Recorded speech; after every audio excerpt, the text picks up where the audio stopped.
Então, sempre trabalhei com áreas protegidas, com turismo, com ecologia, com conservação.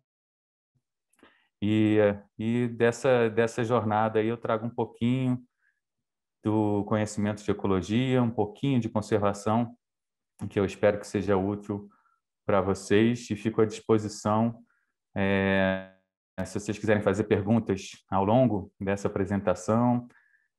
No final também reservei um tempo, né, para a gente fazer ainda no final da primeira parte, depois, se der tempo, a gente continua com algumas outras partes.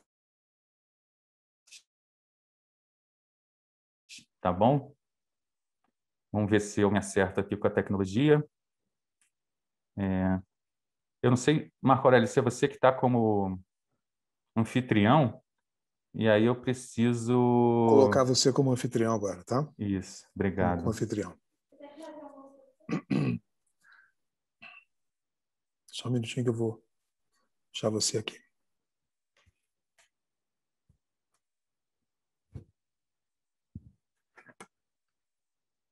Pronto, André, pode partilhar.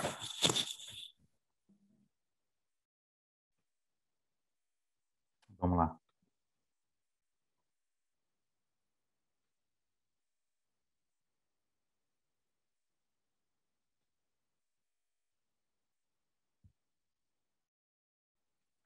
Outra coisa super importante que eu esqueci de falar na minha apresentação, eu sou pai de 3 filhos lindos, maravilhosos, 2 um pouquinho maiores e um terceiro bebê, tá? Vai fazer 1 ano agora, dia 28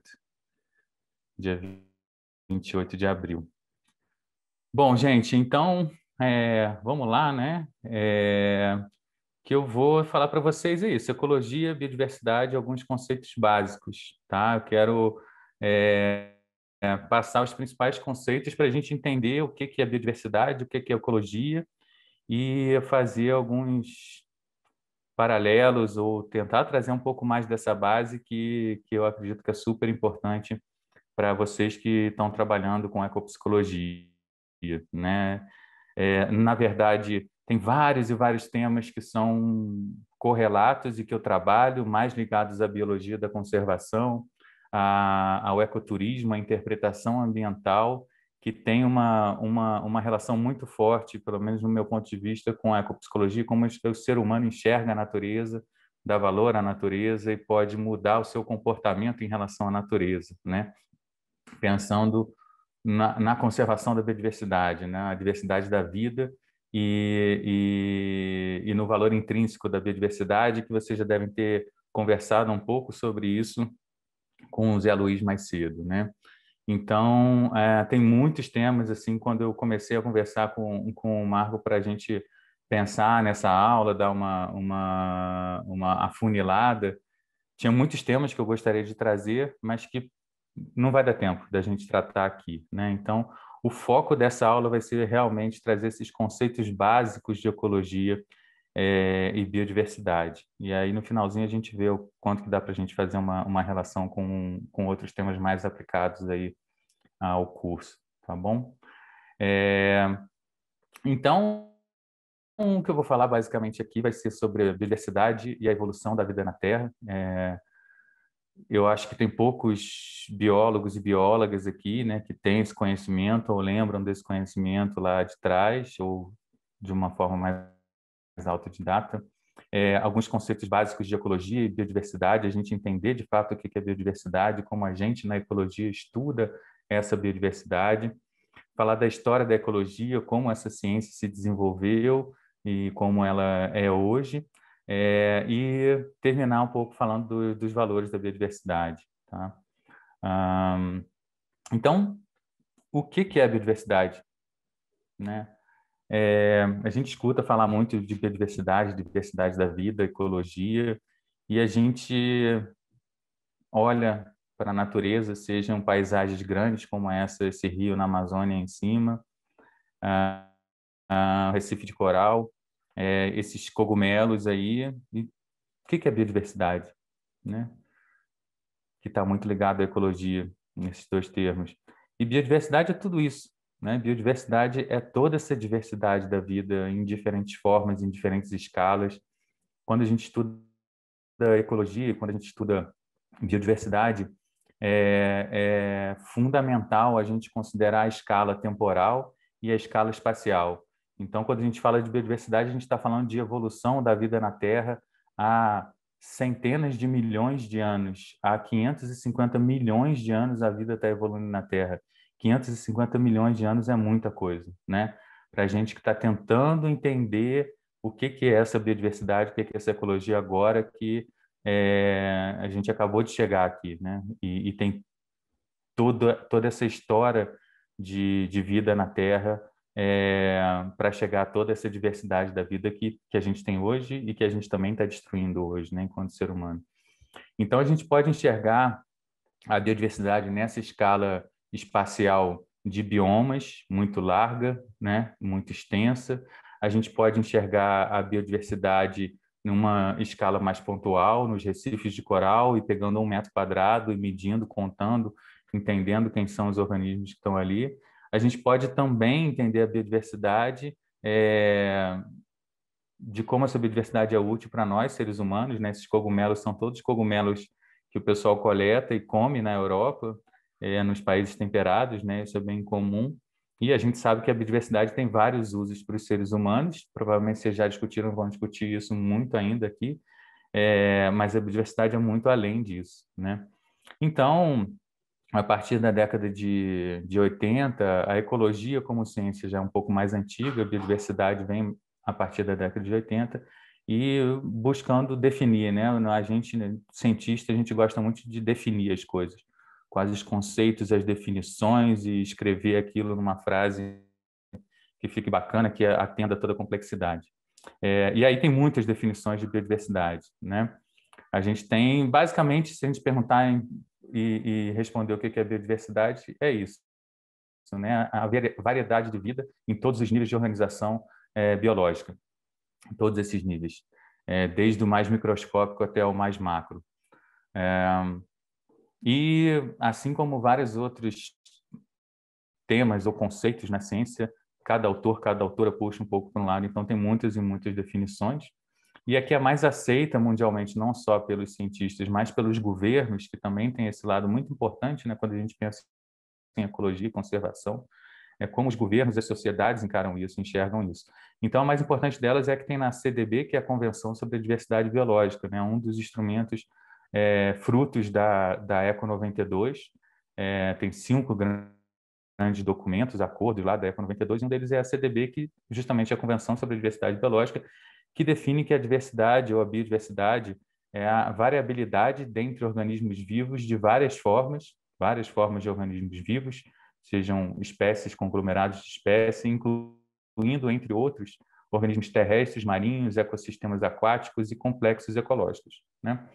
Então, não sei se mais ajuda do que atrapalha essa definição, mas define bem, né, que biodiversidade é esse mundo complexo de arranjos da vida em diferentes níveis, em diferentes escalas. E para a gente entender essa biodiversidade, ou como surgiu essa biodiversidade, a gente precisa olhar para a história dessa bolinha aí, desse planeta, e como a vida evoluiu no planeta Terra, né? Então, a gente precisa entender o que a gente chama de história ecológica, história geológica da Terra, porque toda essa biodiversidade está sendo formada ao longo da história do nosso planeta. A gente sabe, por exemplo, que os continentes não têm a configuração que a gente enxerga hoje, né? Essa configuração dos continentes tiveram várias e várias movimentações ao longo de alguns bilhões de anos, e nas últimas centenas de milhões de anos, esse arranjo dos continentes definiu muito bem ou determinou de forma bem estratégica, bem determinante. Determinou de forma determinante é horrível, mas vamos lá. Essa diversidade na vida da Terra. Então, a gente teve, por exemplo, a abertura do Mar de Tétis, e a gente teve uma circulação de organismos de um lado de uma massa continental para outra, flutuações nos níveis de nutrientes diferindo de um lugar para outro. Essa ilustração foi tirada do livro Economia da Natureza, é um livro bem básico e tem uma tradução razoavelmente boa no português. Depois eu posso passar para vocês também, e outros livros, para quem quiser conhecer mais da ecologia. E aí a gente começou a ter, vocês estão vendo na imagem aí, essas massas de continentes se separando, né? Se separando em cada vez um pedacinho a mais.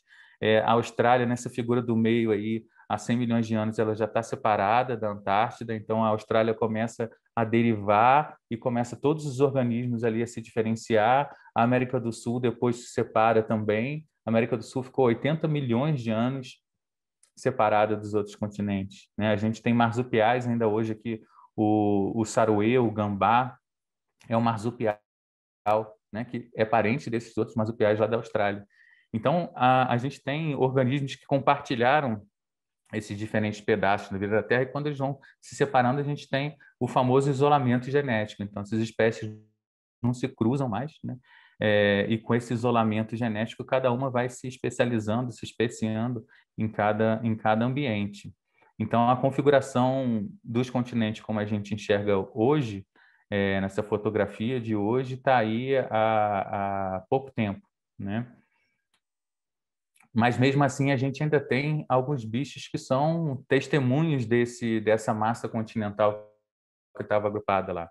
E um que a gente tem, não sei, acho que parte do pessoal aí aqui do Cerrado, né, aqui de Brasília, e um desses testemunhos de Gondwana, antiga massa continental, que evoluiu há 80 milhões de anos, é a ema, né? A ema, parente do avestruz e de outras aves que não voam, outras aves grandes da mesma família, distribuídas em vários continentes e que todas elas evoluíram, estavam presentes na Terra desde 80 milhões de anos atrás. É muito tempo, né? Se a gente pensar que nós, enquanto seres humanos, estamos evoluindo há menos de 2 milhões de anos, 200 mil anos como hominídeos, é muito, muito tempo, né? E a gente entendendo essa evolução da vida na Terra, tiveram alguns episódios, assim como a divisão dos continentes, alguns episódios que foram determinantes na vida da Terra, né? A vida na Terra, a diversidade de vida na Terra, ela ela acontece por dois movimentos, dois processos que estão acontecendo sempre ao mesmo tempo nesses 500, 600 milhões de anos, que por um lado é a especiação, a formação de novas espécies, e por outro lado a extinção de espécies, né? Então a especiação e a extinção são processos que estão acontecendo ao mesmo tempo, sempre ao longo da vida na Terra, mas tem alguns períodos em que a especiação é maior e tem alguns períodos em que a extinção de espécies é maior, né? E a gente viveu 5 períodos ao longo dessa história da vida na Terra em que essa extinção foi muito severa, em que provavelmente cerca de 40 até 70, às vezes alguns autores falam 90, 95% de toda a vida na Terra se extinguiu, acabou, né? E esses períodos são conhecidos como extinções em massa.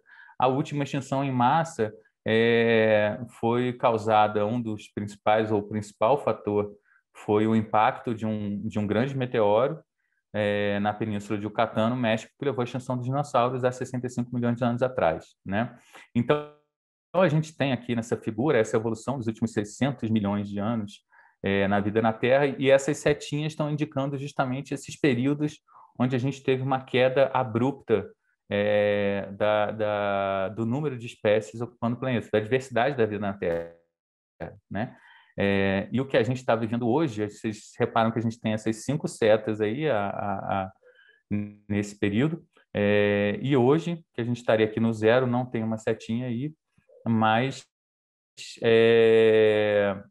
a gente entende que a gente está vivendo um 6º período de extinção em massa, né? Ou seja, num intervalo de tempo muito pequeno, nessa escala de milhões de anos, né? A gente está falando de 10 mil anos, ou menos do que isso, a expansão do ser humano maior na Terra, que está causando uma perda muito acelerada de espécies, que a gente não consegue nem medir, né? Mas muito provavelmente, se tiver alguma outra vida inteligente no futuro aqui na Terra, ou que sai de outro planeta, e for pesquisar os registros fósseis, que é a forma como essas extinções em massa foram detectadas, né? Esses futuros seres inteligentes provavelmente vão detectar que o período que a gente está vivendo hoje foi um período em que teve uma perda gigantesca de espécies num período de tempo muito curto, o que caracteriza as extinções em massa, né? Então, essas extinções em massa foram muito importantes porque elas dizimaram boa parte da vida na Terra, mas, ao mesmo tempo, depois de alguns anos, proporcionou um ambiente para a diversificação de novas espécies, né? Então, essas setinhas estão mostrando uma queda, uma extinção gigantesca de espécies, e depois a gente vê essa diversidade subindo, né? Se a gente enxergar a tendência desse gráfico ao longo dos milhões de anos, é sempre a evolução da vida na Terra, o aumento da complexidade, o aumento do número de espécies, né? Então, essas extinções em massa são boas, ou sem querer dar um caráter de julgamento se são boas ou são ruins, mas proporcionam sim um aumento da diversidade na vida na Terra, né? Ou seja, se a gente está vivendo o sexto período de extinção em massa, provavelmente a gente daqui a pouco vai ser extinto. Boa parte da biodiversidade que acompanha a gente nessa história recente da Terra também vai ser extinta, mas a Terra com certeza vai se recuperar e outros organismos vão proliferar aqui, né?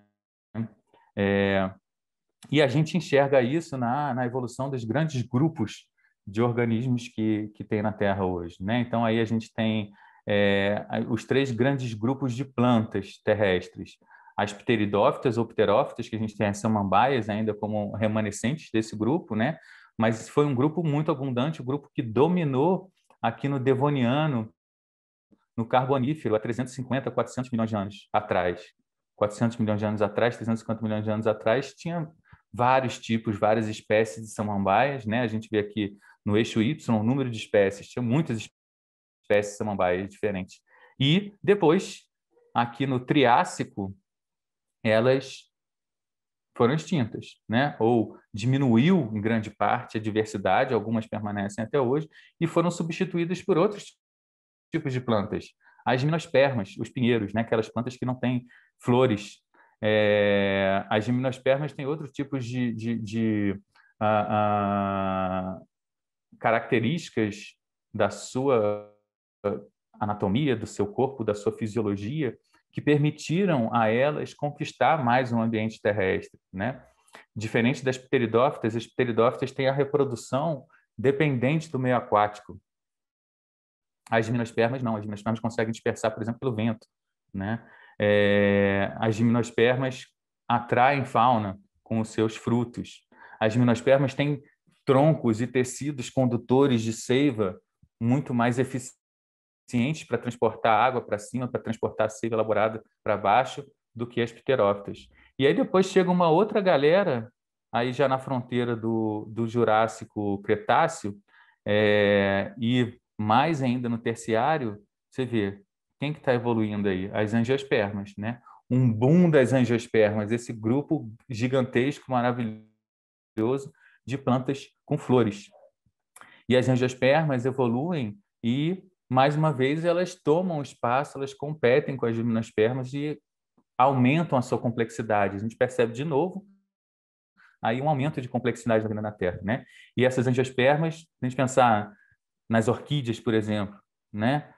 Como essas orquídeas são lindas e maravilhosas e cada uma tem um formato diferente, um tamanho diferente, um cheiro, um odor diferente, um formato diferente das pétalas, das sépalas, que vão atrair diferentes polinizadores, né? Se a gente pensar nos frutos que a gente tem, muito além dos que a gente come, quantos desses frutos atraem a fauna, e essa fauna ajuda tanto a polinizar quanto a dispersar essas sementes, né? Polinizar as flores e dispersar as sementes. Então, essas angiospermas evoluíram e, junto com elas, trouxe uma coevolução de vários outros organismos, né? E particularmente os insetos. Então, a gente enxerga, né, essa evolução, e essa evolução, algumas dessas quedas estão relacionadas com aqueles períodos de extinção em massa, né? Assim como, por exemplo, dos vertebrados, do grupo de tetrápodes, que a gente chama, os vertebrados, né, que são próximos aos vertebrados que a gente conhece.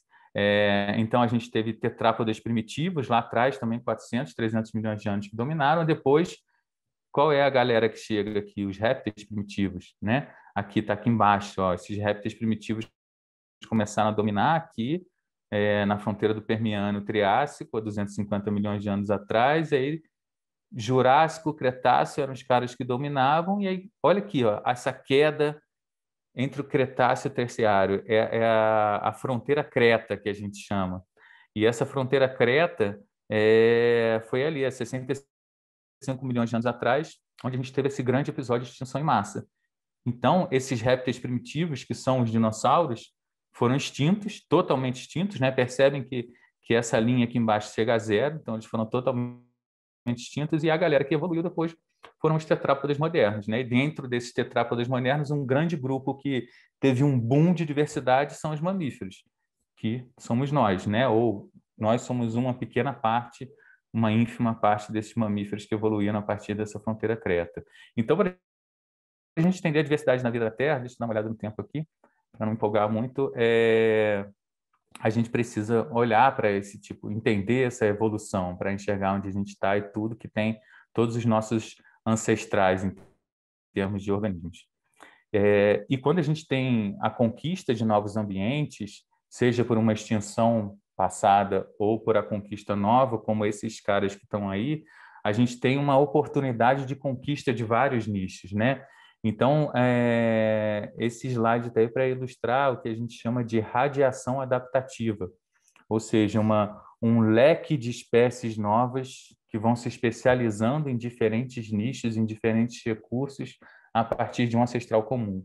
Então, esses aí que são os famosos tentilhões de Galápagos, que o Darwin pesquisou quando estava fazendo sua viagem pelo mundo, né? E foi aqui, olhando esses bichos, uma das principais inspirações para depois ele chegar na teoria da evolução das espécies por seleção natural. Então, aqui no centrozinho está mostrando lá, né? Um ancestral que comia sementes no chão.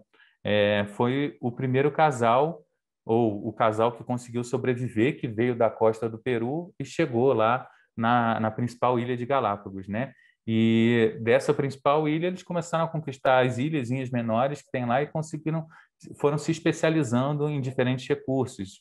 Um grupo comendo principalmente insetos, outro grupo comendo principalmente sementes, outros se especializando em parte de sementes e de cactos, outros botões florais, e assim eles foram se diversificando em várias formas. E para a gente, na ecologia, é muito importante a gente entender a relação trófica dos organismos, né? Quem se alimenta de quem come quem, e isso vai determinar, por exemplo, em grande parte, as características morfológicas do crânio, né? Então, vocês percebem aqui que o bico de cada um desses bichos é diferente. E isso passou de geração a geração, foi se aprimorando, se ajustando para chegar nesses recursos, nesse consumo com eficiência de cada um desses recursos, né? Mas percebam, uma espécie ancestral que saiu lá da costa da América do Sul e chegou, e a partir desse casal eles começaram a se reproduzir, conseguiram ter filhotes, esses filhotes foram se diversificando, alguns desses filhotes foram conquistando outras ilhas e foi assim se diversificando, se radiando com diferentes características adaptativas para os diferentes recursos lá. Esse é um outro grupo de passarinhos que também se especiou num passado mais recente, a gente está falando de 5 milhões de anos, nas ilhas do Havaí, também tem um conjunto de 4 ou 5 ilhas com diferentes idades, né? Desde ilhas mais antigas, 5 milhões de anos, até ilhas bem mais recentes, com 200, 300 mil anos. E esses grupos, esses passarinhos foram também se especializando, também se isolando, cada um nas suas ilhas. Um grupo de passarinho bem característico desse arquipélago, são umas 30 espécies, e dessas 30 espécies, né, por causa da nossa relação não tão amigável com a natureza, pelo menos 15 dessas espécies estão extintas ou em risco de extinção, estão desaparecendo da face da Terra. Outras coisas interessantes, importantes para a gente considerar na evolução da vida na Terra são as glaciações, que aconteceram já num passado um pouco mais recente. essas glaciações sempre aconteceram nessa história ecológica da Terra, mas foram mais recentes de 200 mil anos para cá, tá? De 200 mil a 18 mil anos atrás. Desculpa, de 2 milhões a 18 mil anos atrás. Então, nesses períodos, foram períodos em que houve uma flutuação climática muito forte na Terra, e essa flutuação climática levou em extremos glaciais, essa figura que a gente está vendo aí em cima, à direita, em extremos glaciais em que boa parte do hemisfério norte era coberta de gelo, e no hemisfério sul só alguns pontos mais altos, como os Andes, o Kilimanjaro, na África, e alguns outros pontos, mas quando a gente teve esse sequestro de água nessas calotas polares, a gente teve uma diminuição do nível dos mares, né? Então, por exemplo, ilhas que a gente considera hoje ilhas, como Ilha Grande, no litoral do Rio, a Ilha Bela, outras ilhas, na verdade, eram cadeias de montanha, que estavam no nível só um pouco mais abaixo do oceano, né? E depois, quando essa água descongelou, o mar subiu e cobriu parte desses vales, dessas montanhas, e deixou a Ilha Grande, por exemplo, que era o topo de uma cadeia de montanha, topo de uma serra, hoje em dia ela é uma ilha, né? Não são ilhas verdadeiras como a ilha do Havaí, como as ilhas Fernão de Noronha, né? Que são ilhas de fato isoladas do continente, que não tiveram essa ligação com o continente antes. Mas essa flutuação de temperatura e de disponibilidade de água na Terra fez com que as grandes formações de vegetação também se alterassem. Então, a gente teve, aí que a gente está vendo a Amazônia, em laranja escuro, a floresta, a distribuição das florestas tropicais, tanto a Amazônia quanto a Mata Atlântica, mais abaixo, próxima do que ela é hoje. E na figura B, à direita, a gente vê a distribuição dessas florestas num período de máximo de glaciação, né? Então, o último máximo glacial foi 18 mil anos atrás, e o que era Mata Atlântica lá ficou isolado em 4 manchinhas pequenas. A grande floresta amazônica ficou isolada em algumas manchas de florestas. E aí vocês imaginam, se tinha uma espécie de árvore, se tinha uma espécie de macaco ali, distribuído antes, né, toda essa floresta, onde os indivíduos se reproduziam entre si, tinha um fluxo, né, de outro para um lado, para o outro. Quando essa floresta encolheu, pensa no macaco. O macaco, os macacos neotropicais, ou da América do Sul, América Central, América do Sul, são macacos estritamente florestais, arborícolas. Eles só vivem em cima das árvores e dos arbustos, né? Eles não vivem em campos como os primatas, alguns primatas da África e da Ásia. Então, se a floresta encolheu, o habitat daquele bicho encolheu, a distribuição daquele bicho encolheu. E ele ficou, o que era uma grande população espalhada aí na Mata Atlântica, ficou concentrada em 4 ilhazinhas, e cada uma dessas ilhas ficou com um conjunto de espécies diferentes, ficou com características, né, dos fatores ambientais, tanto os fatores físicos, químicos, os fatores abióticos, que a gente chama, quanto os fatores bióticos, né, as espécies que estavam habitando ali, diferente em cada uma dessas ilhas. E com isso, então, as espécies foram evoluindo, foram especiando, foram se diferenciando. Tanto que na Amazônia e na Mata Atlântica, por exemplo, a gente vê várias espécies diferentes de passarinhos, de macacos, de plantas, que têm essa distribuição concentrada nessas bolinhas, nessas ilhazinhas que a gente está vendo aí, né? Inclusive, um dos pesquisadores importantes para essa teoria dos refúgios do Pleistoceno foi o Paulo Vanzolini, que também era um sambista, mas era um zoólogo fantástico. Ele ajudou a criar essa teoria dos refúgios do Pleistoceno aqui, né, na América do Sul. Então, isso determinou também essa biodiversidade que a gente vê hoje, né? Numa outra escala de tempo, a gente já não está falando mais de centenas de milhões de anos, a gente está falando de alguns milhões de anos e centenas de milhares de anos. Mas são esses movimentos que estão fazendo essa diversidade aumentar cada vez mais e vão se somando, né? Aí teve esses caras que são muito importantes para esse termo da biodiversidade que a gente vê hoje, né? O Thomas Lovejoy criou o termo diversidade biológica, Biodiversidade alguém já tinha escrito lá atrás, tem até um artigo do Zé Luiz que fala isso, mas foi esse cara à direita aí, o Eduardo Wilson, que é o pai da biodiversidade, em grande parte um dos grandes incentivadores da biologia da conservação, que falou: a gente precisa explicar para o mundo toda essa complexidade da vida, a gente precisa explicar para o mundo, mostrar para o mundo quanta coisa tem aí e o quão importante é a gente enxergar e buscar conservar isso, porque ele já via que tinha muita coisa sendo destruída, né? Assim como alguns outros que com certeza o Zé Luiz falou para vocês na história do pensamento ambiental, desenvolvimento do pensamento ambiental. Então, o Wilson, ele em 86, ele usou esse termo biodiversidade, né? Publicou o livro Biodiversidade, salvo engano, em 88, querendo justamente comunicar com a sociedade, sensibilizar e comunicar com a sociedade o que é biodiversidade, né? Em paralelo, nas universidades, o pessoal foi estudando cada vez mais ecologia e biodiversidade e tentando definir, tá, como é que a gente enxerga o que é essa tal de biodiversidade, né? Então, é razoavelmente bem aceito que a gente tem três dimensões diferentes da diversidade biológica e que são complementares e se interconectam, tá? A diversidade ecológica ou a diversidade de ecossistemas, que a gente pode enxergar desde dos biomas, as biorregiões, os hábitats, os nichos específicos. Então, a gente está olhando aí justamente essa relação entre os fatores bióticos, abióticos e os organismos.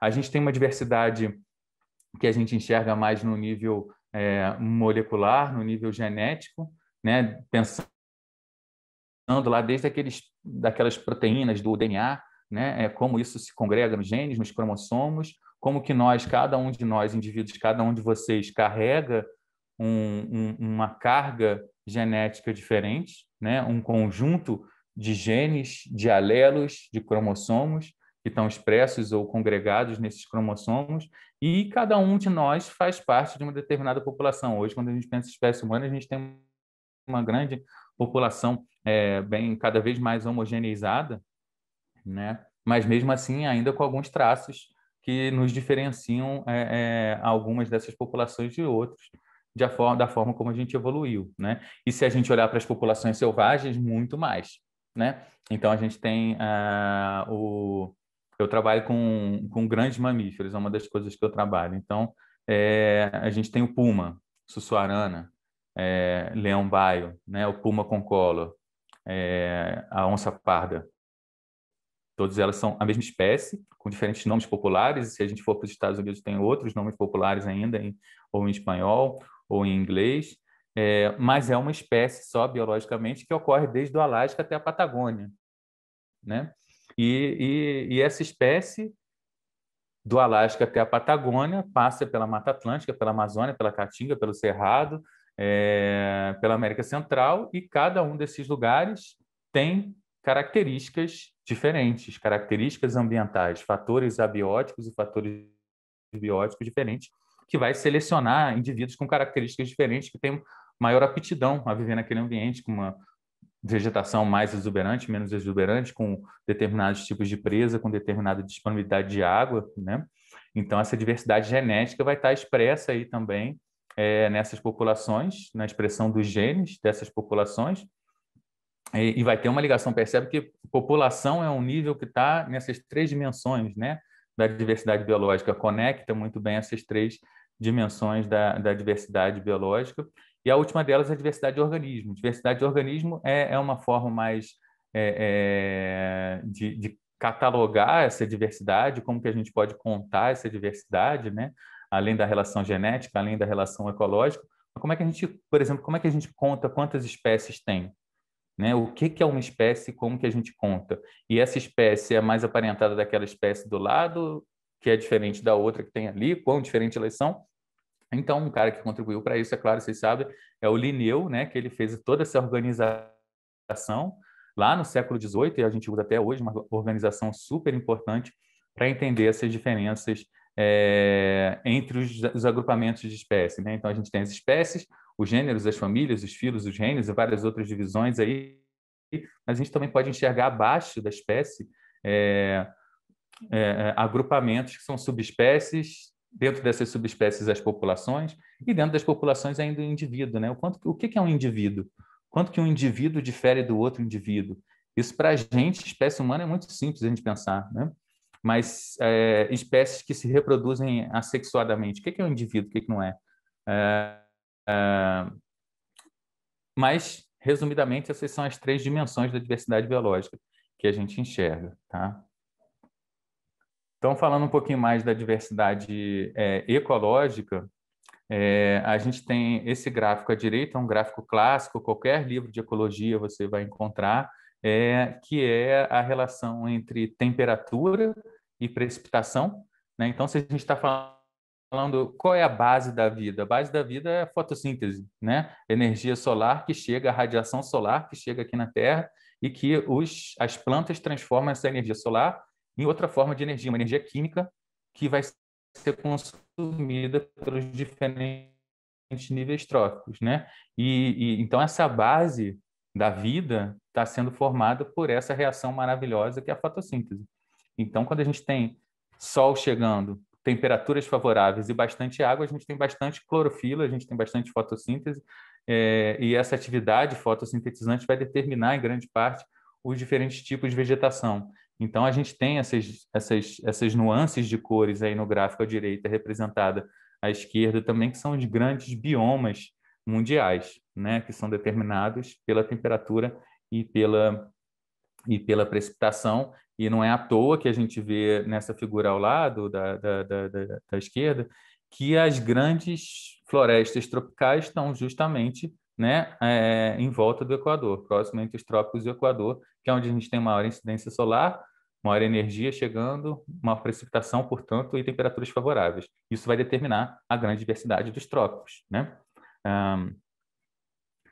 Então, a gente viu naquela figura anterior os biomas, que bonitinhos que os biomas são, né? Essa é a distribuição dos biomas de acordo com os fatores abióticos que vão determinar os fatores bióticos. Ah, legal, essa é a distribuição do bioma. Mas a gente não pode pensar em ecologia hoje em dia e conservação se a gente não olhar para o que o ser humano está fazendo com a Terra, né? Então a gente enxerga nessa figura aí os biomas antropogênicos, ou quanto que o ser humano modificou os biomas da Terra, né? Então, essas colorações mais avermelhadas, arroxeadas, são aquelas com mais modificação humana, tanto urbana, a gente vê na Europa ali, né, tudo bem vermelhinho, quanto de plantações, como a gente vê na Ásia, e já aqui na Mata Atlântica também a gente enxerga na Mata Atlântica mudanças, com alguns pontinhos vermelhos ali de urbanização. Então, na verdade, o que era um arranjo de biomas determinados pelas forças da natureza, a gente pode dizer assim, hoje em dia a gente tem biomas determinados em grande parte pela interação com os seres humanos, alterando esses biomas, né? Então, a diversidade ecológica, a gente tem, por exemplo, os biomas brasileiros, a gente faz essa divisão dos biomas brasileiros, uma forma de entender as grandes regiões biogeográficas do Brasil, mas é muito mais complexo do que isso, né? A gente, nesse mapinha mais colorido à direita, tem os tipos de solo, por exemplo. Então, se a gente começa a juntar os tipos de solo, flutuação da precipitação, os organismos que vivem ali, as flutuações de temperatura média, mínima, máxima, a gente começa a ter uma série de fatores ambientais, ecológicos, que vão determinar, e aí a gente passa uma certa linha meio grosseira para falar, esses daqui são os biomas brasileiros, que agrupam determinadas características, mas o negócio, a complexidade é muito maior do que essa, né? Essa é a principal mensagem. Então, a gente pode ver os biomas, a gente tem outras separações que já vão distinguir mais, como as ecorregiões, paisagens, os ecossistemas e os hábitats para cada uma dessas espécies, né? São divisões dessa diversidade ecológica que a gente vai enxergando em escala cada vez mais detalhada. E a gente pode olhar em escalas ainda mais detalhadas, né? A gente tem formações florestais, organismos que vão ocupar o subbosque, organismos que vão ocupar aquela estrato herbáceo, organismos que vão ocupar só a copa das florestas. E se a gente pensar abaixo do solo ainda, né? Uma coisa que a gente às vezes nem pensa quanta vida tem abaixo do solo. A maior parte da energia que é processada nos ecossistemas está nos solos e nesses diferentes organismos que estão aí. falando um pouco da diversidade genética, a gente tem, então, desde do que a gente vê aqui no canto direito inferior, os nucleotídeos, aquelas proteínas, né, é, as proteínas do DNA que vão formar um cromossomo na figura acima, e o quanto esse cromossomo vai se expressar no ambiente, vai expressar as proteínas do ambiente e caracterizar um indivíduo do elefante que está aí.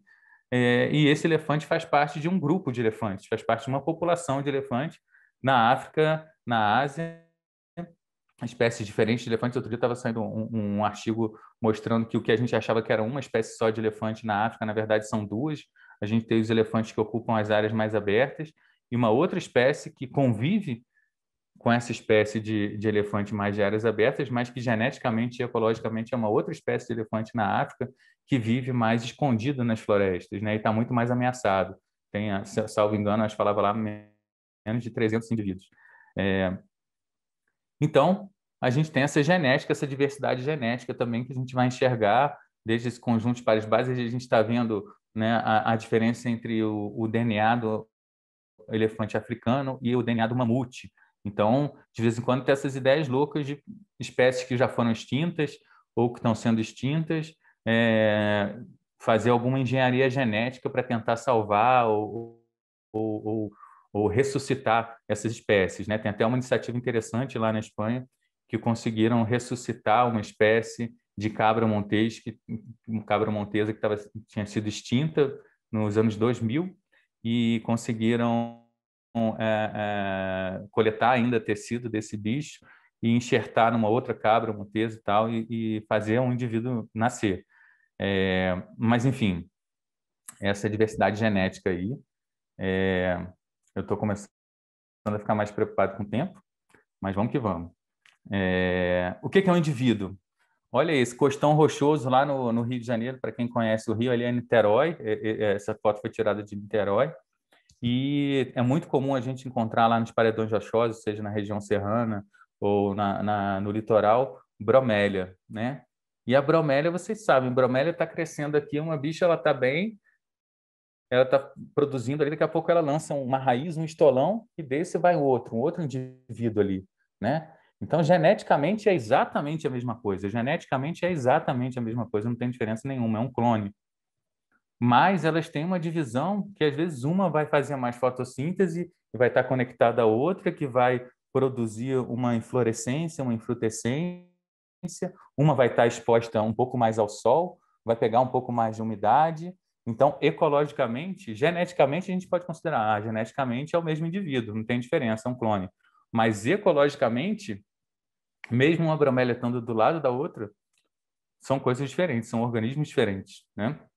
Sem pensar que ali dentro da bromélia tem a água e dentro dessa água da bromélia tem um verdadeiro ecossistema. Inclusive, foi dos primeiros estudos de ecossistema que ajudou a cunhar essa palavra. Mas, enfim, percebam, olha só que diversidade incrível, né? Geneticamente é a mesma coisa, ecologicamente já é uma coisa diferente.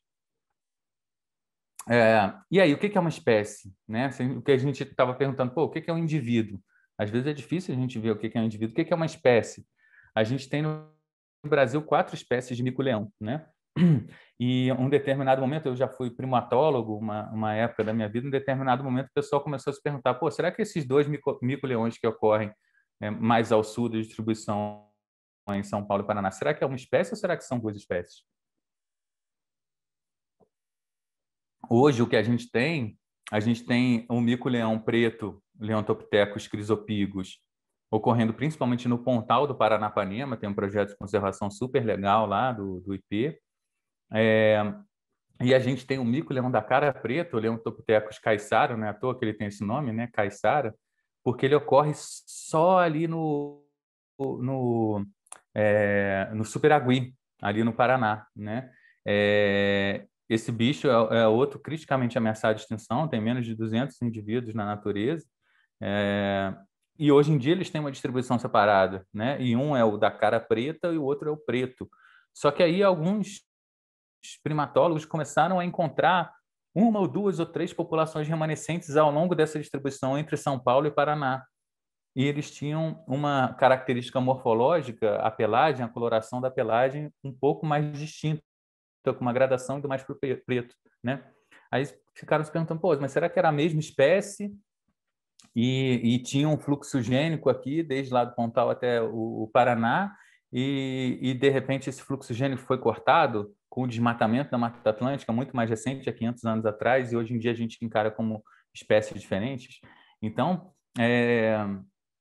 quando a gente fala de ecologia, de biodiversidade, um conceito basilar, fundamental é a espécie. Mas assim como diversidade, a gente não consegue definir muito bem, ou existem várias definições para o que é uma espécie, né? Existem pelo menos umas 26 definições diferentes, e hoje em dia a gente tem juntado várias características morfológicas, genéticas e ecológicas para falar isso aqui é uma espécie diferente da outra. E isso é bem interessante, é uma área super bacana. E uma descoberta bem recente foi essa daí dos gatos palheiros, né? São espécies de gato silvestre aqui no Brasil, e que era considerado uma espécie só, conhecida como o gato dos Pampas.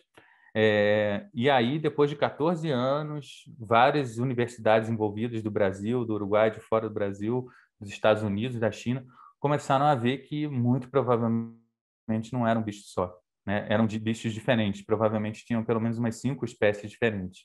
E aí, no ano passado, eles viram que realmente juntaram, tinha poucos bichos em museu, né, que permitisse fazer as análises genéticas e morfológicas, como a gente vê aí do lado, né, assim, essa medição de crânio, como eu falei, é muito importante na zoologia. E assim era principalmente assim que eram determinadas as diferenças, o quanto que um conjunto de indivíduos é diferente de outro conjunto de indivíduos, para a gente falar que são de fato espécies diferentes, não só populações diferentes, né? Mas então juntaram esse tanto de gente aí, viram que, por exemplo, aqui no Cerrado a gente tem uma espécie só que está já super ameaçada de extinção, que é o gato palheiro do Cerrado, o leopardo de Bracatus.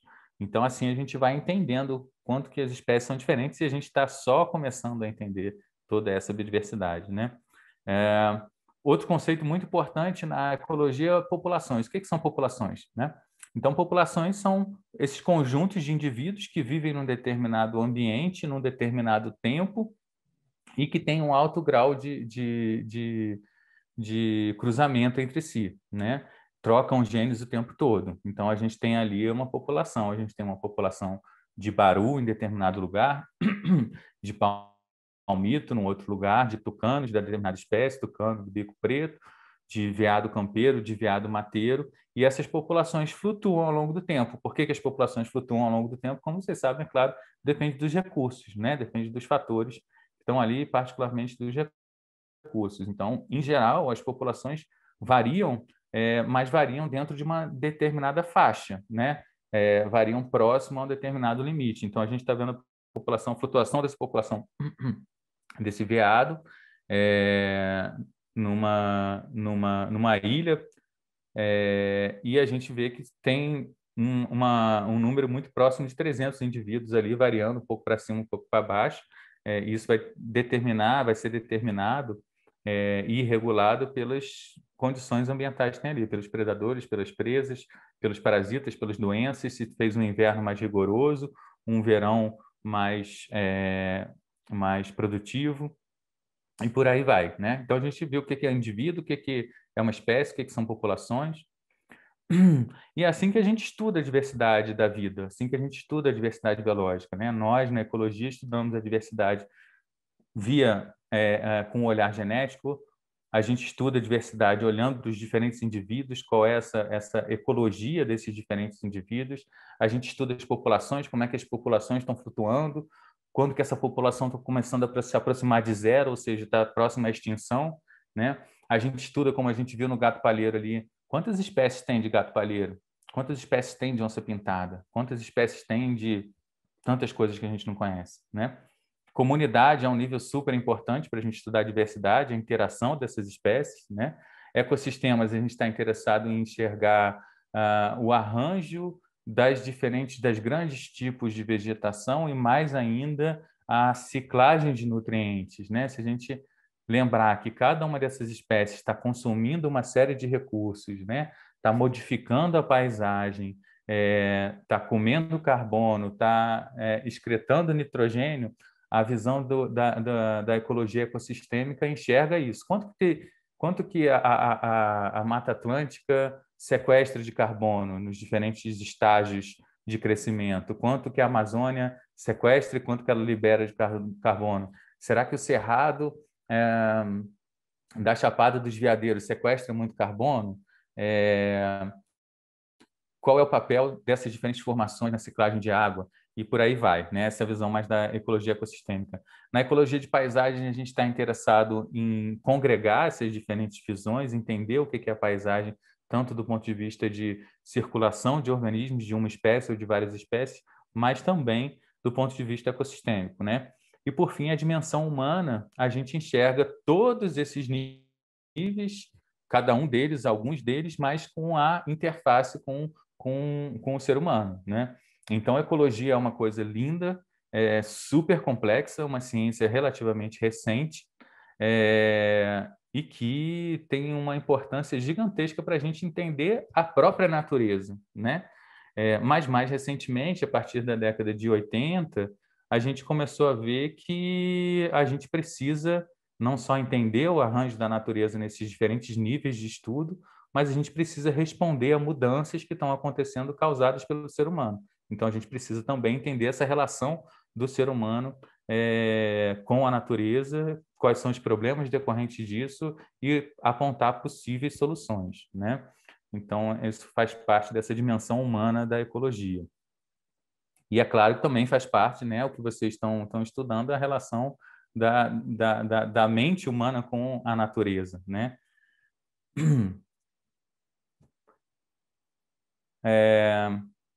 E a história da ecologia está aí para a gente entender um pouco como a ecologia surgiu e como a gente entende a ecologia desde o ponto de vista de uso de recursos até os valores que a gente dá e como a gente pode eventualmente criar modelos para entender melhor para onde vai as tendências da natureza. Eu estou achando, gente, pelo andar da carruagem, que talvez seja melhor fazer uma pausa aqui para perguntas, porque mesmo eu tendo reduzido de uns 400 slides para uns 70, ainda tem um tanto de coisa para eu falar. E aí, dependendo das participações de vocês e tal, eu queria deixar esse tempo também, e aí eu posso direcionar para um lado ou para o outro e ver o que eu mostro ainda. O que você acha, Marco Aurélio? Sim, sim. A Rênia vai organizar isso. Já tem gente com a mãozinha levantada. Então, vamos lá. Oi, boa tarde. Obrigada, viu, professor? Vou passar a palavra para a Bruna e depois para a Cláudia. Eu levantei sem querer, se foi eu. Eu não sei como Ai, é que foi, tira. Bruna. E eu Tá não sei tudo tirar. bem. Tá certo, querida. Mas adorei, de qualquer forma, estou adorando. Tudo muito novo para mim. Tá bom. E a Cláudia? André, obrigada pelo passeio, pelo tempo e pelo espaço, muito lindo. Ô, André, uma palavra que marcou muito a tua fala, principalmente na primeira parte, foi evolução. E aí eu queria entender assim, se a evolução para a ecologia tem assim o mesmo sentido que a gente pensa muito no senso comum, de algo que vai num ritmo e que leva, entre aspas, a um progresso, ou algo que parte do mais simples para o mais complexo, mas que no senso comum tem um sentido tem uma conotação positiva de algo que progrediu. E dentro disso também, nesse desenho que se faz desse tempo na ecologia, se é um tempo cronológico linear ou se tem uma ideia de uma espiral, se você pudesse fazer um desenho disso.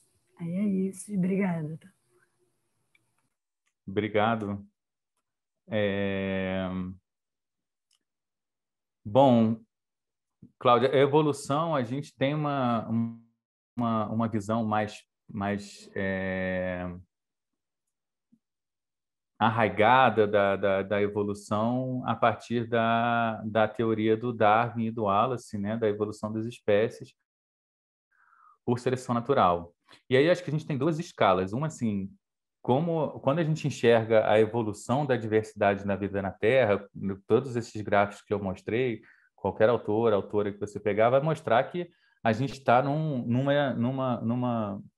crescente, né? Não é uma exponencial, mas a gente tem uma crescente muito alta de diversidade, de evolução da vida na Terra. Então, nessa escala geológica, de fato, é um aumento dessa complexidade cada vez maior, né? Porque esse número de espécies, cada espécie tem a sua relação ecológica, as suas relações ecológicas. Então, essa complexidade da vida na Terra vai aumentando, aumentando, aumentando, aumentando. Isso nessa escala geográfica, geológica, biogeográfica. Numa escala da gente enxergar como uma espécie muda para outra, ou seja, num senso mais estrito da teoria da evolução, de acordo com Darwin e Wallace, é a teoria da especiação. Uma espécie pode mudar de uma espécie A para uma espécie B, e essa espécie A ser extinta. Então, a gente vai ter uma espécie derivada, mas a gente pode substituir uma espécie por outra espécie. Então, a gente não vai ter um aumento na riqueza de espécies, por exemplo. Mas a gente pode, de uma espécie A, derivar uma espécie A, uma espécie B, uma espécie C, uma espécie D, uma espécie E, uma espécie F, como a gente viu no caso dos tentilhões lá de Galápagos. Chegou uma, e desse um casal, surgiram outras 13. Né? Então, a evolução, a teoria da evolução mostra como essa diversidade genética proporciona a adaptação a novas condições ambientais, levando à especiação, a mudança de uma espécie para outra espécie, que pode ser uma para uma, pode ser uma para várias. E, em geral, que a gente tem é uma para várias. Então, a teoria da evolução não fala necessariamente, explicitamente em complexidade,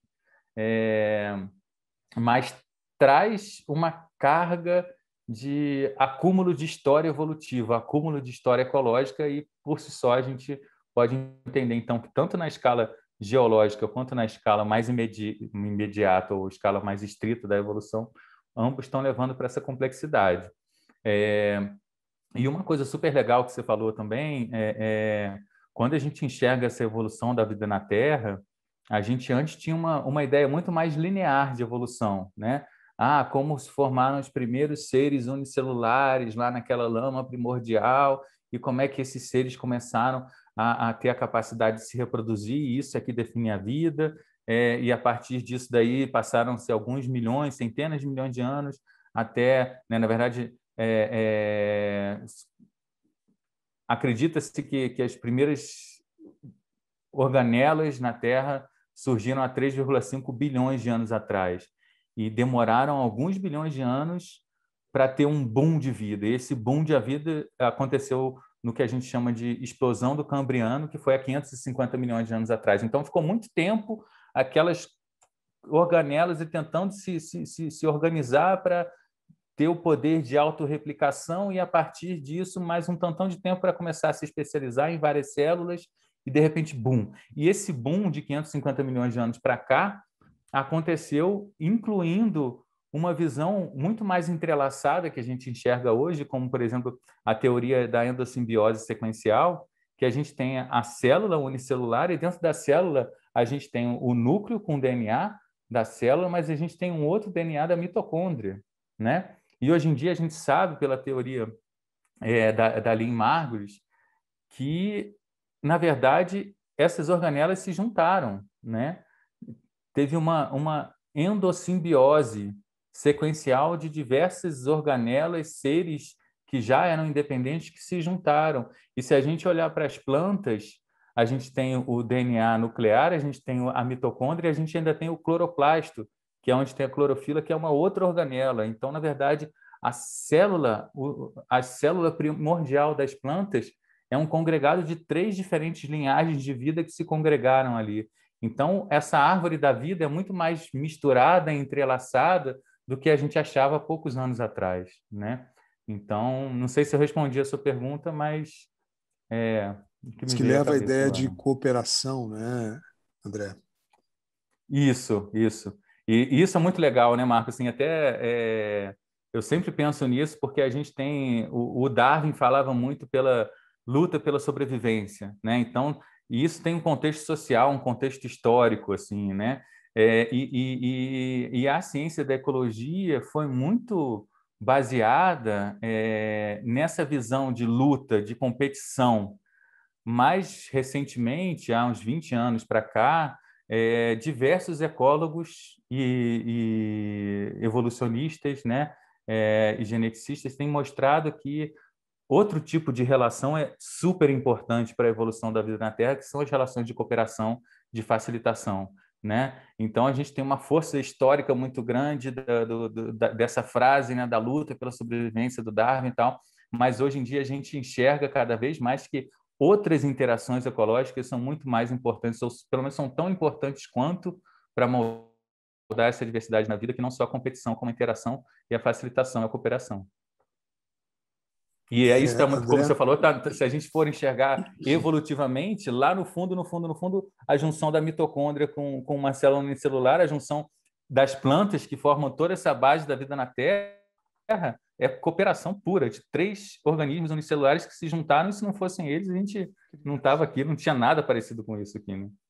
incrível. André, como eu sou o facilitador, eu tenho direito de passar na frente de todo mundo, tá bom? Todo mundo em paz com isso? Nicolas, tá certo? André,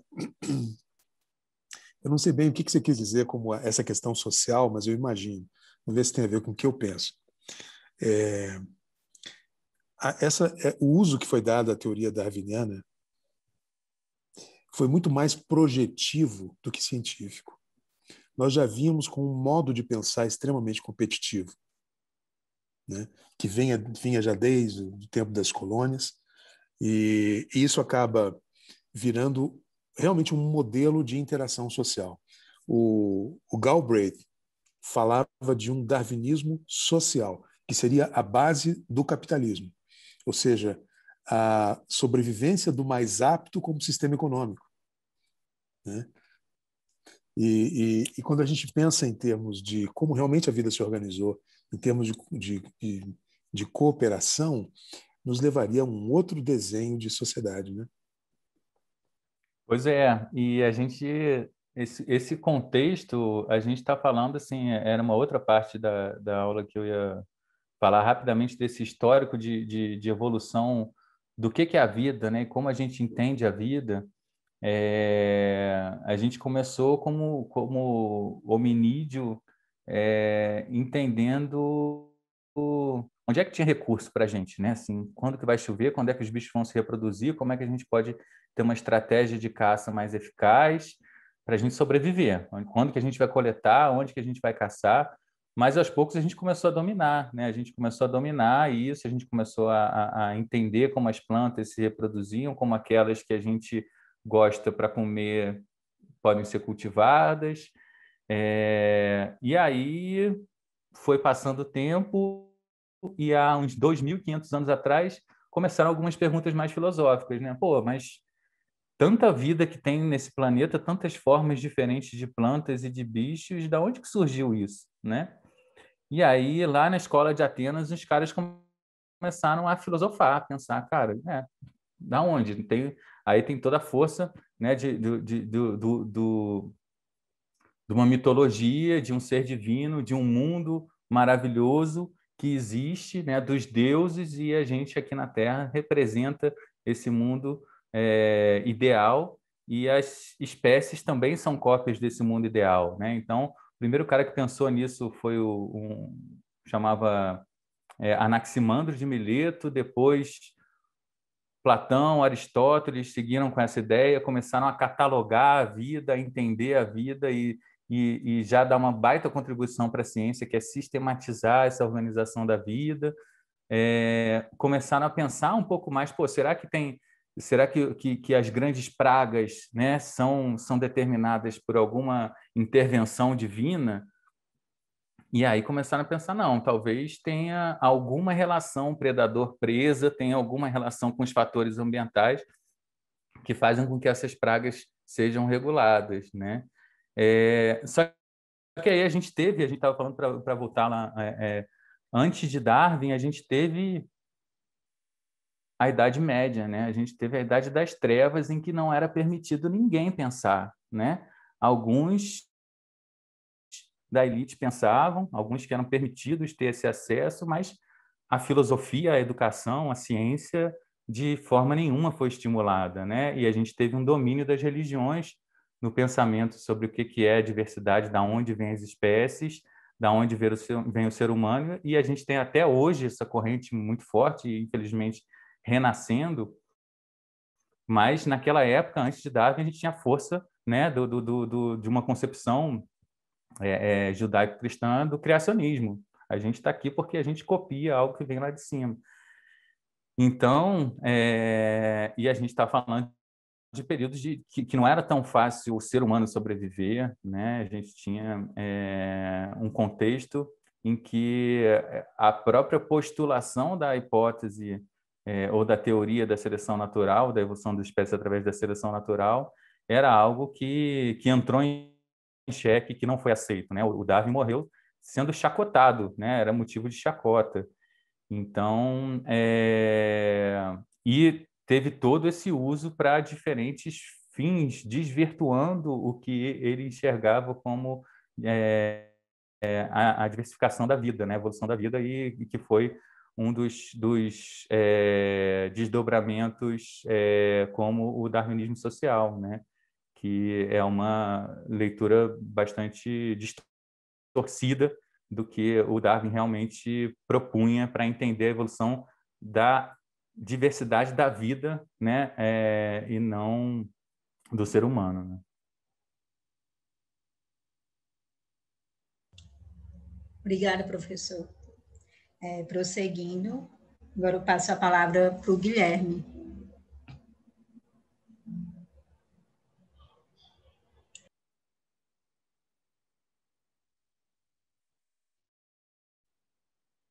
Oi, Guilherme, você levantou a mãozinha? Está sem microfone, Guilherme. Estava dizendo que eu estou muito grato pela exposição do André, parabéns.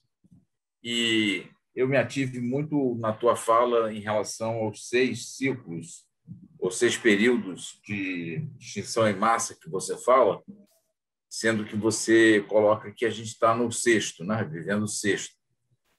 Pelo que eu estou entendendo, você está colocando o que está sendo chamado hoje do antropoceno, ou esse ciclo em que esse processo destrutivo ele se dá muito mais em função da ação do homem do que outras ações, porque nos 5 períodos passados não foi o homem o causador das extinções. Eu queria que você falasse um pouco disso, se for possível, mas numa perspectiva talvez mais, eu diria, de construção de cenários no campo da ecologia. Que cenários estão sendo imaginados aí do que vem à frente? Obrigado, Guilherme. Obrigado pela colocação. Que bom que você gostou. Então, exatamente assim, né? As 5 grandes extinções em massa aconteceram, e como é que a gente estuda toda essa diversidade da vida na Terra? A gente começou a entender tudo isso há muito pouco tempo atrás, e pelos registros fósseis, né? Então, a gente tem os fósseis que vão se acumulando em diferentes camadas, e a gente enxerga como cada camada dessa, que é claro, com os movimentos, né, geológicos, geomorfológicos, podem mudar de posição. Então, é toda uma ciência para entender que camada está acima, abaixo de qual camada, mas basicamente as camadas progressivas têm um acúmulo cada vez maior de fósseis, né? E a gente tem organismos que deixam mais fósseis, organismos que deixam menos fósseis, né? Organismos com partes mais duras, esqueletos externos ou internos e tal. mas a gente enxerga essa evolução que, em determinado período, passava de uma camada para outra e aquele bando de espécies que tinha aqui não aparecia aqui. O que aconteceu entre aqui e aqui? Alguma grande mudança, né? E com outros conhecimentos, como a tectônica de placas, começaram a pensar, bom, deve ter batido alguns objetos extraterrestres, alguns meteoros, mudanças de nível de mar, mudanças de nível de temperatura, lembrando que a grande diversidade da vida está nos mares, ou nas eras passadas estava nos mares, e isso causou essas mudanças, né? E nesse tempo geológico são milhões de anos, então, em 500 milhões de anos, a gente teve períodos, às vezes, de 1 milhão de anos em que desapareceu muita vida na Terra, né? Mas mesmo assim, há 1 milhão de anos. Quanto tempo a gente está aqui pensando, enquanto ser humano? Há 2.000 anos? Não é nada, né? Então, também é um período muito pequeno, né? Quanto a gente está evoluindo e dominando o planeta? Há cerca de 10.000 anos, a gente começou a colonizar o planeta Terra todo, né? E esses 10.000 anos coincidem do último período, coincidem com a extinção de grandes espécies de animais, grandes herbívoros, alguns grandes carnívoros que ocupavam diferentes continentes, né? E conforme o ser humano foi conquistando esses diferentes ambientes, a gente registra a extinção desses grandes fósseis. Então, o que está acontecendo junto com o aumento da população mundial e da conquista da distribuição geográfica do homem na Terra, coincidentemente, a gente está vendo a extinção de várias espécies, de grandes espécies, que muito provavelmente servem, né, serviram e ainda servem de alimento para o ser humano, e outras espécies que estão associadas a uma cascata de extinções, né? Então, de fato, esse período de 10.000 anos para cá é o que a gente chama de antropoceno, onde a gente tem uma miniaturização da fauna. A fauna está se tornando cada vez mais miniatura, ou estão sobrando os bichos que são cada vez menores, porque os bichos maiores estão sendo extintos ou para alimentar os seres humanos, ou porque eles precisam de áreas muito grandes e que os seres humanos estão ocupando essas áreas, então esses organismos estão perdendo o hábitat, né? Esses são os que a gente vê, esses são os que a gente tem registro. Se a gente pegar, por exemplo, de 500 anos para cá, a gente tem registro de algumas espécies que foram extintas, de fato, né? E essas espécies que foram extintas, de pássaros e de mamíferos, que a gente tem registro mais sistemático de 500 anos para cá, 90% delas, ou 95% delas, foram extintas por causa do homem, por causa do ser humano, né? Vocês estão me ouvindo, gente? Parece que minha conexão está um pouco ruim, só? Alguém manda um sinal, por favor. Sim. Beleza, joia. E aí, o que vem daqui para frente?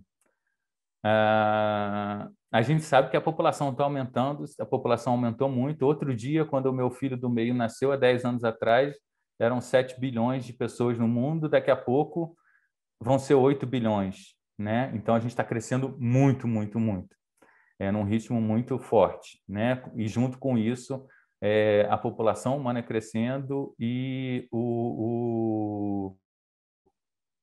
os hábitos de consumo, né? O modelo de consumo também exigindo muito do planeta Terra.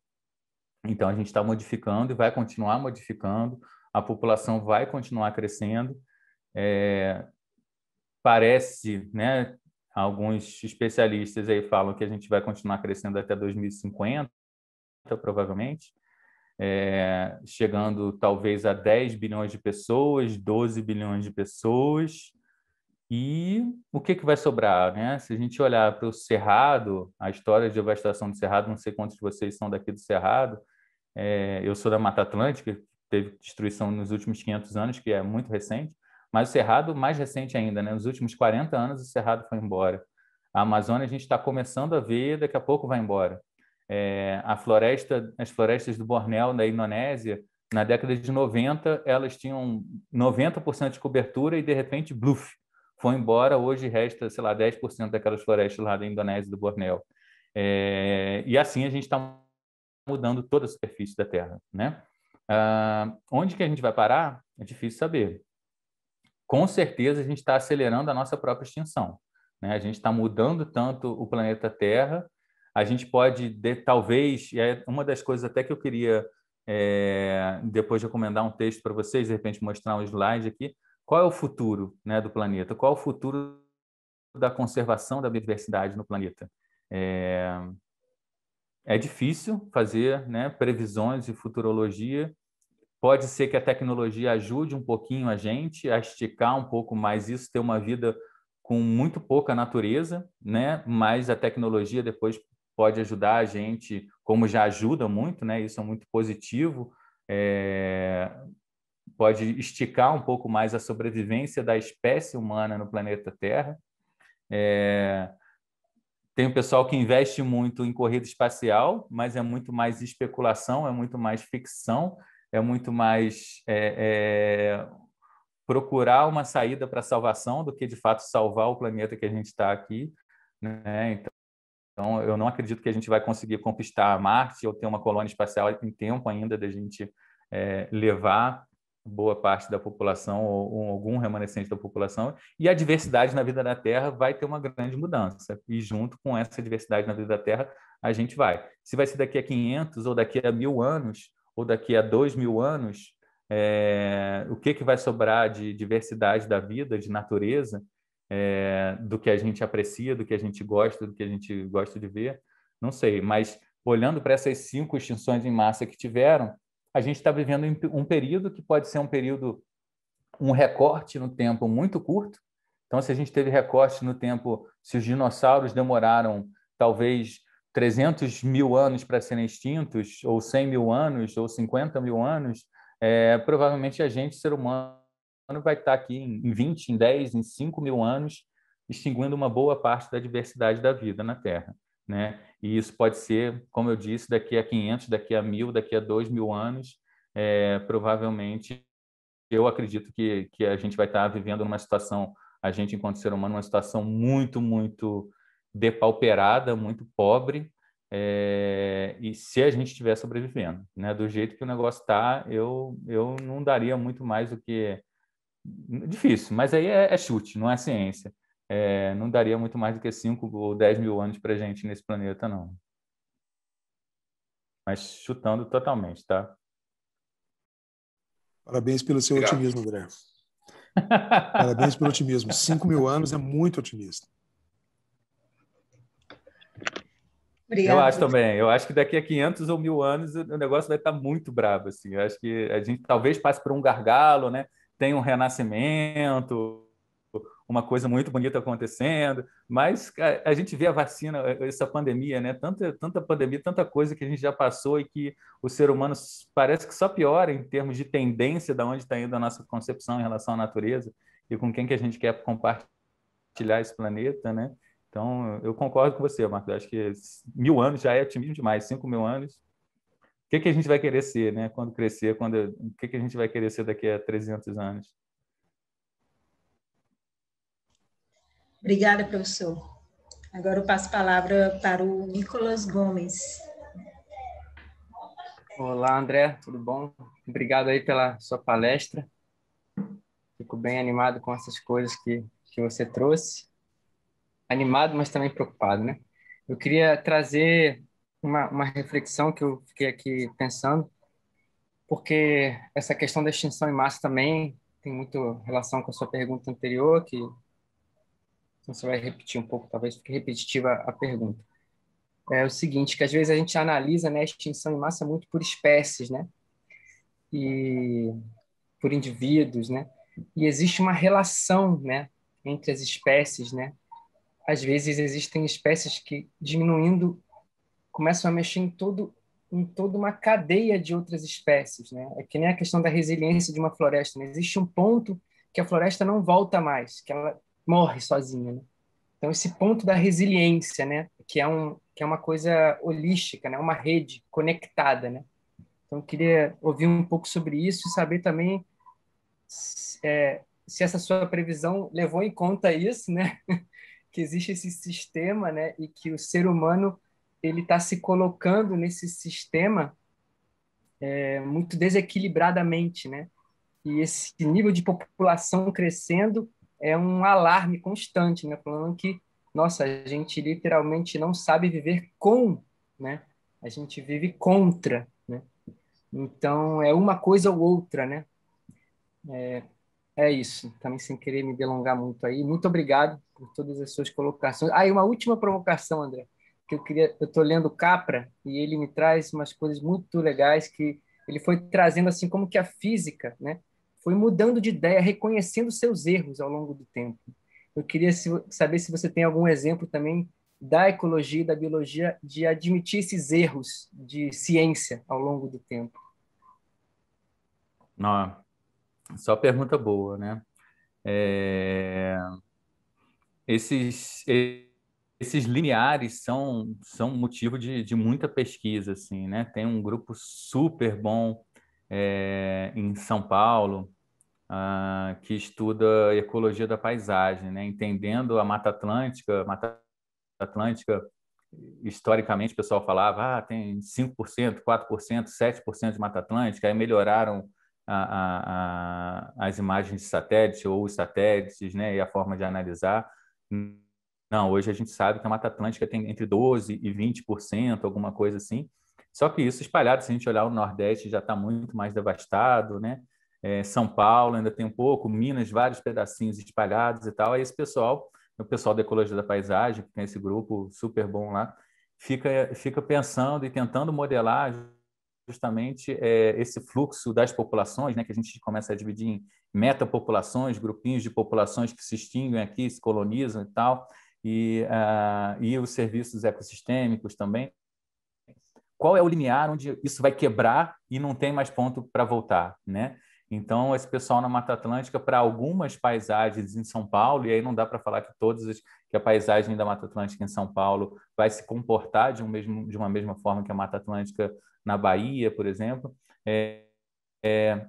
mas algo em torno de 20% na Mata Atlântica, nessa configuração, entre 20% e 40%, é esse limiar que, se passar disso, vai acabar aumentando muito a taxa de extinção de espécies.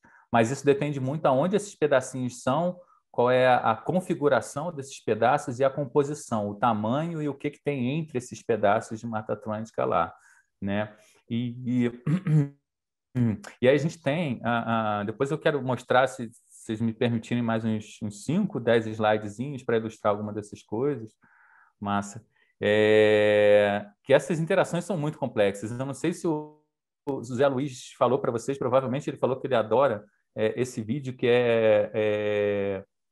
como os lobos mudam os rios, né? Da reintrodução dos lobos lá no Yellowstone. E assim, realmente fantástico você ver todas essas relações, né, ecológicas. E ecologia é isso, né, Nicolas? Você sabe que o negócio é muito mais complexo. Por isso que eu quase briguei com o Marco Aurélio quando ele falou que tinha 1h30 para falar de tanta coisa, porque é muito mais complexo, né? Quando a gente fala justamente dessas cascatas de extinção, porque uma espécie é extinta aqui e vai derrubando, que nem aqueles jogozinhos de dominó que vai derrubando tudo, né?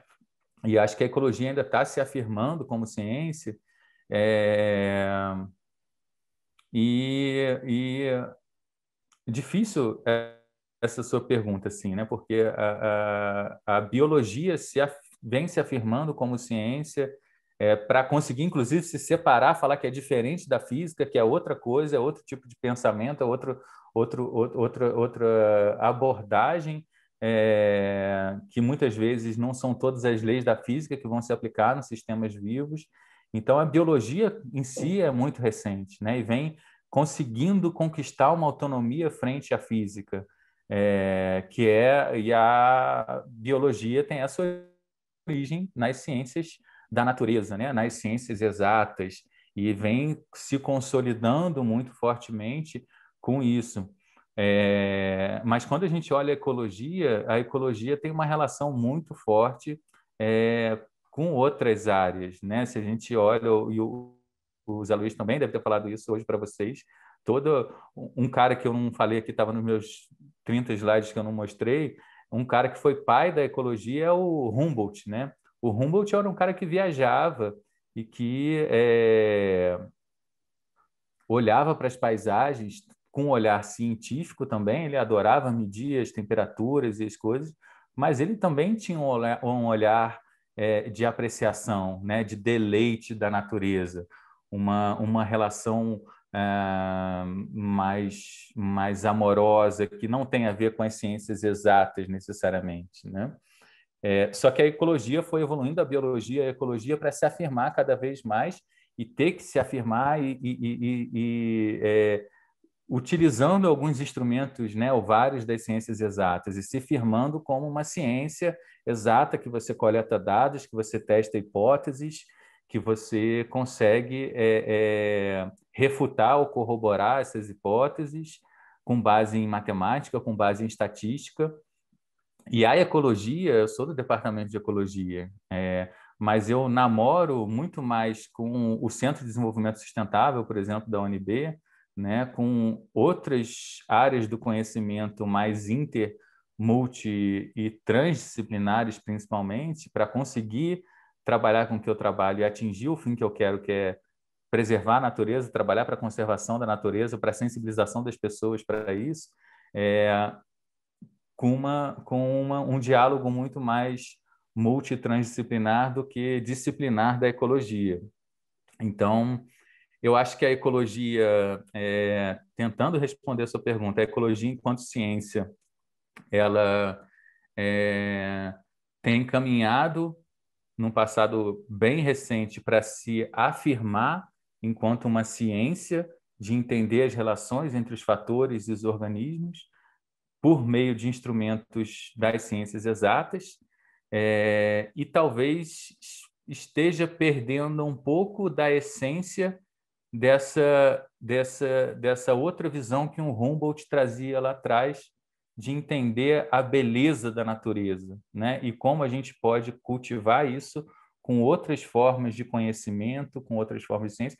E, no fim das contas, eu, por exemplo, né, eu sou um ecólogo que eu trabalho para a natureza, né? Eu quero preservar a natureza, eu quero entender a natureza, mas muito mais do que entender, eu quero contribuir algum pouquinho para que a Mata Atlântica, o Cerrado, continue um pouquinho em pé, as espécies que eu trabalho continuem sobrevivendo um pouco mais tempo, para que nós, seres humanos, tenhamos um pouco mais de atenção para essas espécies que estão sendo extintas para o nosso modo de vida. Mas tem muito ecólogo que não tá se importando com isso, né? E aí eu não sei se não julgaria assim que é um problema ou não, mas enquanto ciência da ecologia eles estão tocando lá. Se essa ciência da ecologia vai ajudar mais ou menos a salvar o planeta, ou se poderia ajudar mais, aí eu acho que é outra pergunta. E aí sim, eu acho que sim, poderia.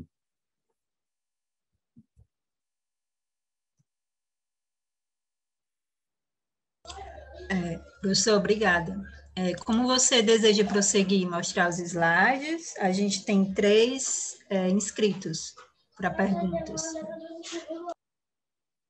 O que vocês acham de eu mostrar mais uma meia dúzia de slides em 5 minutos e depois a gente volta para a pergunta? Não quero roubar o tempo depois. Sei que às 4 horas eu acho que tem uma outra atividade, não quero roubar muito tempo, mas estou à disposição aí. Então, minha proposta seria mostrar mais uns slidezinhos e depois rodar essas perguntas aí. Pode ser? Ok, André, pode ir. Vamos lá.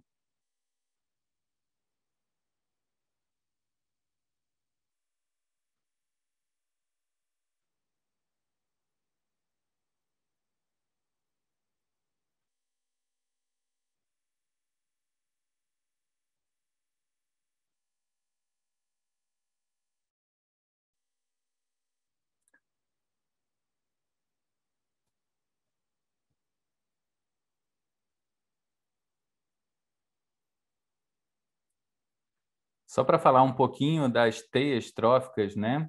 Dessas relações, das interações dos organismos, acho que foi o Nicolas que falou. Quando a gente começa a entender essas relações, olha aí que a gente tem, né?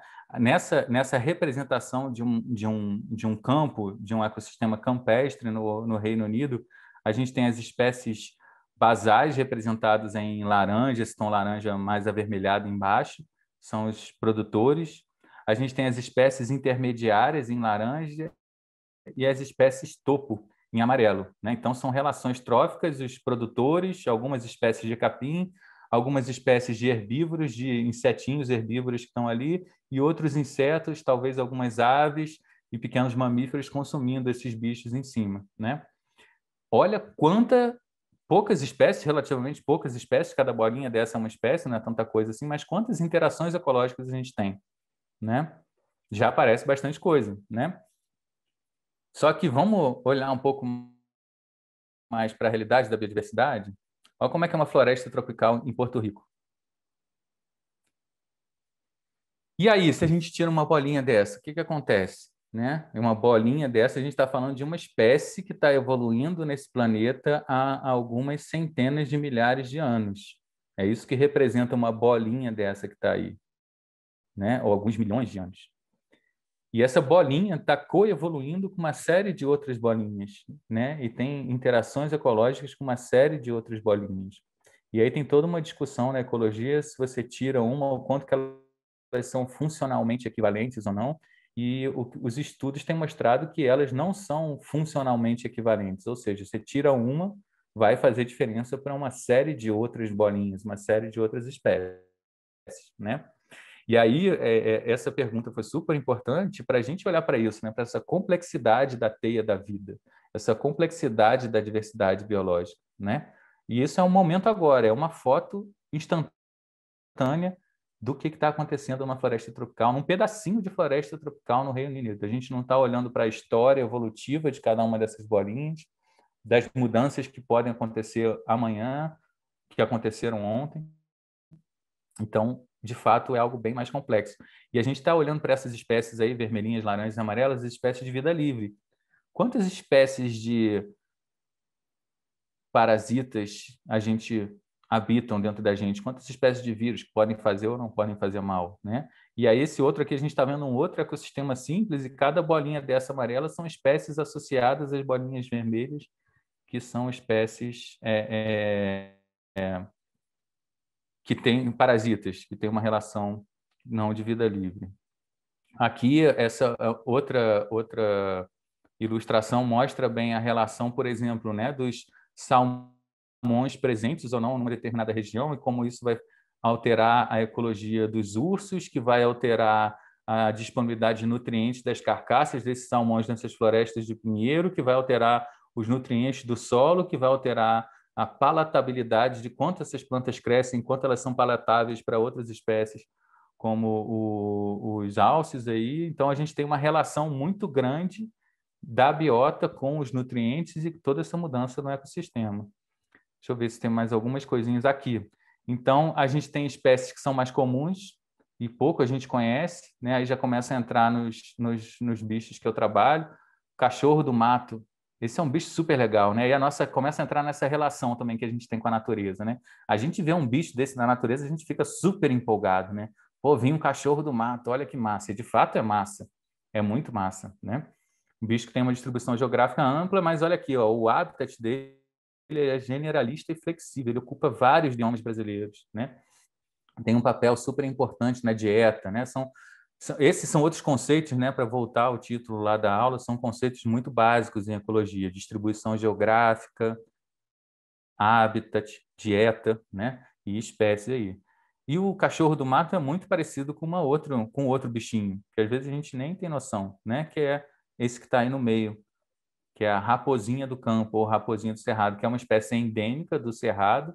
A gente tem outras espécies de canídeo aqui que a gente mal conhece. O cachorro vinagre, esse cachorrinho aí de orelha marrom pequenininha.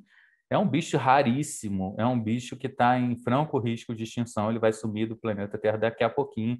A gente tem talvez 3, 4 famílias desse cachorro vivendo ali na Chapada dos Veadeiros. Então, mas voltando aqui para a raposinha e para o cachorro do mato, são bichos muito, muito parecidos, né? Mas tem uma ecologia completamente, muito parecidos para os nossos olhos, mas tem uma ecologia completamente diferente.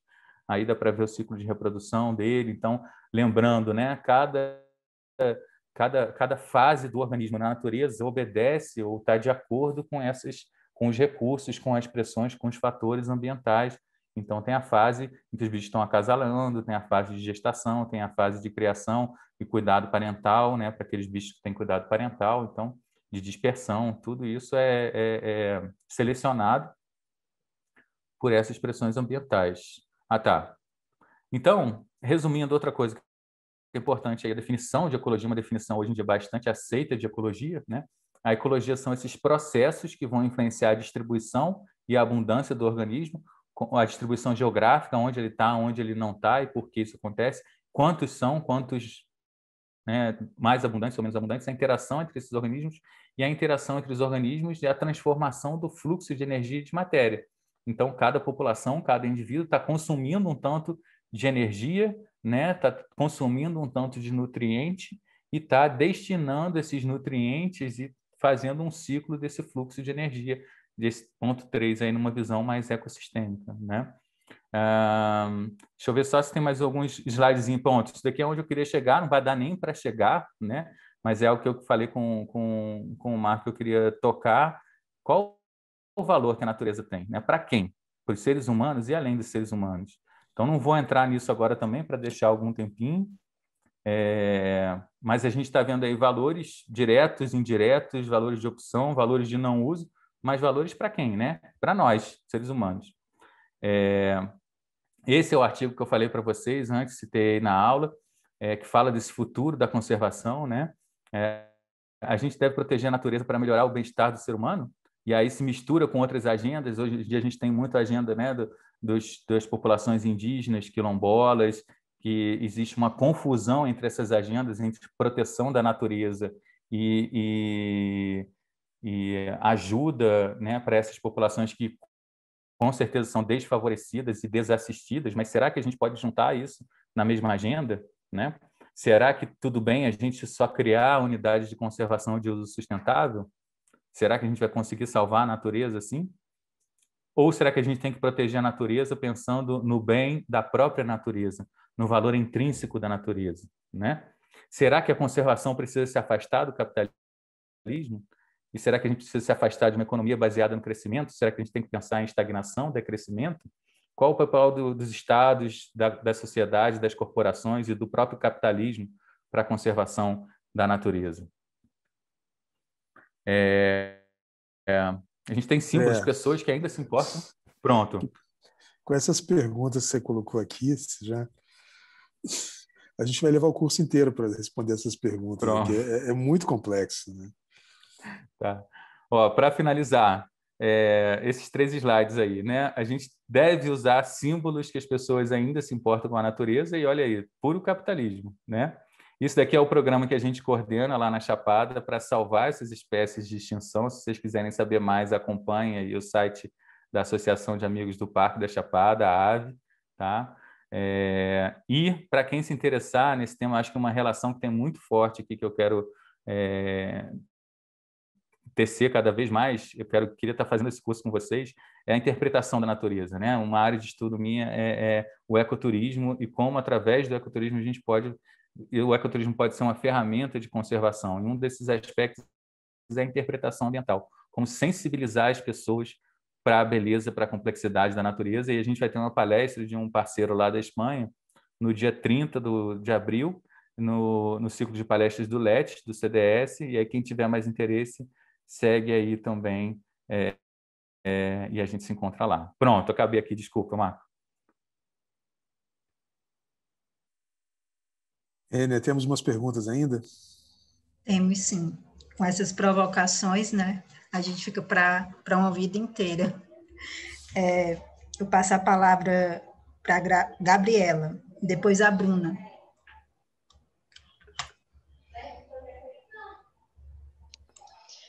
Eu ia fazer uma pergunta, mas já foi esclarecida com as explanações, aí eu passo a minha vez. Tudo bem, Gabriela. A Bruna, então. Bruna Cunha. Quero agradecer, professor, meu xará aí também, né, de sobrenome. Gratidão. Eu quero pedir desculpa pela minha ignorância, minha falta de conhecimento com a minha pergunta, mas nessa semana, e eu quero voltar, nem sei se eu vou fugir um pouco do assunto, professor, mas eu acho que A minha comunidade, a minha cidade hoje precisa de uma orientação na praticidade, o que nós, moradores daqui, podemos fazer, né? Eu moro numa cidade muito pequena, com 2.000 habitantes, mais ou menos, chamada Passa 20, fica em Minas Gerais, e há uma semana eu tenho escutado muitos assuntos referentes ao aumento de cobras, né? Você trouxe aí a extinção e eu acho que um outro problema é o excesso, né, de uma espécie em um lugar muito pequeno. Os meus pais foram criados na zona rural, vieram da roça e há 40 anos atrás, e nunca se ouviu dizer daquele tempo de que houvesse um número muito grande de cascavel.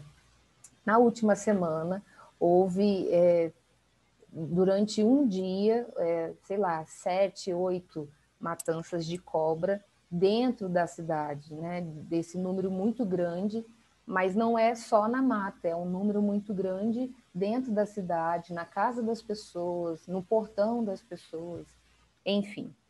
E a minha pergunta é, o que nós, moradores, podemos fazer quanto a isso, né? É uma situação um pouco preocupante, porque, por exemplo, eu trabalho com Share Nature, né? Eu levo as crianças para a natureza e com essa conversa, os pais têm uma enorme resistência para permitir que eu vá para a mata com as crianças, né? Já que na cidade a gente tem esse problema, na mata, então, na trilha, eles ficam apavorados. Eu não vou mandar por conta disso, enfim.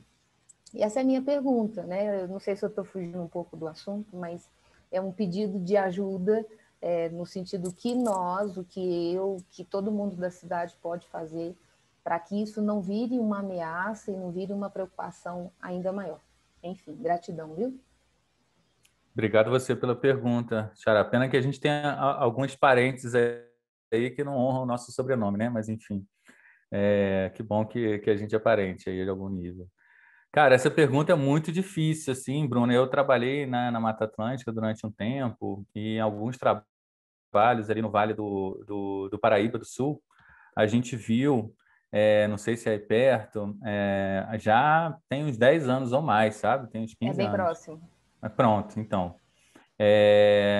O que a gente está vendo é a savanização da Mata Atlântica nessa fronteira, né? Então, assim, o Vale do Paraíba do Sul, há 200 anos atrás, era pura Mata Atlântica, foi devastado no auge do ciclo do café, né? 1800 e pouco, depois teve declínio, essas fazendas ficaram abandonadas. Ao mesmo tempo, a gente tem aquecimento global, então a gente teve uma mudança total na cobertura do solo, a gente tem as temperaturas aumentando, e a gente tem aí nessa região, que a gente detectou nesse trabalho, muitas espécies do cerrado estão invadindo. Lobo-guará não era comum aí, né? A gente tem lobo-guará, mico do cerrado, Calentrix perecinata, está invadindo, tomando o espaço do mico da serra, do mico da Mata Atlântica, que era aí. E eu trabalho com mamíferos, né? Então estava fazendo esse trabalho focado nos mamíferos. E a gente viu, tinha um grupo que trabalhava com os répteis, né? E a gente viu justamente assim, esse pessoal falou há 15 anos atrás que nunca viu tanta cascavel, depois eu fui ver, tinha outros trabalhos também que mostravam, nunca viu tanta cascavel quanto aí, né? A gente rodava assim de 1 em 1 quilômetro, a gente fazia trabalho às vezes rodando estradas de noite, de 1 em 1 quilômetro eles tinham 2, 3 cascavéis e ficam na beira da estrada, né? Agora, então, assim, é um desequilíbrio que não tem a ver com a cidade, né? É um desequilíbrio que tem a ver com esse histórico de devastação da Mata Atlântica, tem a ver com o aquecimento global, é muito mais global, né? Regional, continental, do que um problema que se transforma num problema local. As pessoas têm que ter soro antiofídico, né? Tem que ter soro antiofídico, tem que saber onde procurar esse soro. Provavelmente esses bichos estão ficando mais nessas áreas mais quentes, provavelmente até a estrada, do que dentro das trilhas, mas assim, teria que fazer um trabalho para realmente ver, né, se os bichos estão mais em trilha, mais em ambiente natural e mais em ambiente alterado. É muito provável que eles estejam mais abundantes em ambientes alterados, em ambientes antrópicos. A gente via lá nessas cidadezinhas ali, Vassouras, Rio das Flores e tal, que as pessoas andavam de chinelo na beira da estrada de noite, sem lanterna, assim, né, não pedindo, mas assim, altamente vulneráveis a essa mordida de cascavel, e se não tiver soro antiofídico, né? Agora, o comportamento dessa espécie, assim, ela fica bem na dela, né? Só não vai pisar em cima dela, só não vai passar do lado dela. Então, recomendação: saber onde tem soro antiofídico, falar para as pessoas andarem calçadas, né? Atentas, porque assim tem um trabalho de sensibilização, falar que de fato é um desequilíbrio, que esse bicho está aumentando a abundância. Resolver vai ser difícil, né? Agora, em relação ao seu trabalho com as crianças, provavelmente acho que vocês vão ler, né, a Última Criança na Natureza, que é um livro fantástico, com certeza você deve ter lido já. É maravilhoso. Maravilhoso, né? E esse é um dos outros slides que eu queria mostrar para vocês de alguns dos trabalhos que estou fazendo aqui, uma hora eu mostro. Mas, assim, a gente tem que assumir esse risco também, né? Assim, e aí ele fala lá no livro, assim, de toda essa guerra que tem, no caso nos Estados Unidos, mas que se repete aqui em outros países, da gente querer criar um ambiente cada vez, né, mais de proteger as nossas crianças e nos proteger e não deixar nada de achar que a gente não vai deixar nada de ruim acontecer, diminuir o risco e tal. Mas, na verdade, a gente tem que assumir que existe esse risco e conscientizar para esse risco e mostrar que, por outro lado, né, os benefícios de estar nesse tipo de ambiente, levar as crianças para esse tipo de ambiente. E tomar alguns cuidados, de repente alguma pessoa indo na frente, né, olhando se tem cobra e tal, né, ter uma pessoa na frente do grupo e tal, aí são mais estratégias para a guiagem do grupo em si. É claro que eu não sei nem o que fazer, assim, porque realmente se você propõe, eu já trabalhei com crianças, fazia gincana, né, botava as coisas escondidas para as crianças correrem atrás e descobrirem os tesouros e tal. E aí, realmente, você vai ficar lá para uma criança mexer num folhiço lá no pé da árvore, no tronco, para descobrir o que tem. Começa a ficar um pouco perigoso, assim, né? Não sei muito Exatamente. bem. Não sei. Ótima pergunta, que eu não tenho uma resposta. Enfim, gratidão, viu? Muito obrigada. Nada, obrigado a você. Obrigada, Bruna. Obrigada, professor. A gente encerra as inscrições para perguntas. Passa a palavra para o professor Marco. André, obrigado, muito obrigado. Foi muito rico, extremamente rico, foi muito esclarecedor. Eu gostaria de... Primeiro, vou te passar para as últimas palavras, tá bom? As suas últimas palavras de despedida.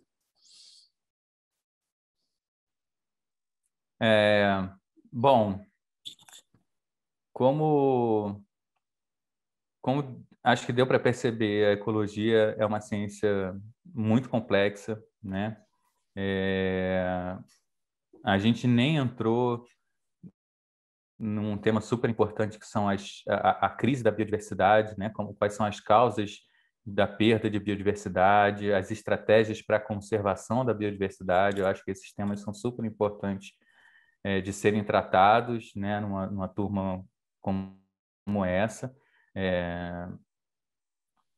Vou passar a bibliografia, livros aí para vocês estudarem. Quem tiver disponibilidade, eu recomendo fortemente, né?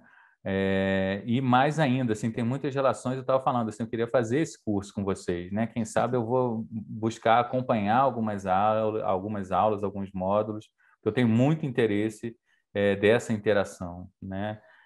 Tem muitos temas que eu pesquiso relacionados, como eu falei, com a sensibilização das pessoas, se de fato um passeio para ir numa cachoeira, num parque nacional, é só um passeio, ou se a gente está conseguindo regar alguma sementinha que as pessoas têm na cabeça. Eu sou otimista ainda, né? Embora eu tenha certeza que a gente vai se extinguir em 500, em 1.000 ou 5.000 anos, Marco, eu continuo sendo otimista. Eu acho que a gente consegue, né, salvar aquelas espécies ali, pelo menos para algumas próximas gerações, meus filhos, talvez meus netos, ainda enxergarem o lobo-guará, um tatu-canastra no cerrado, um cachorro-vinagre, uma onça pintada.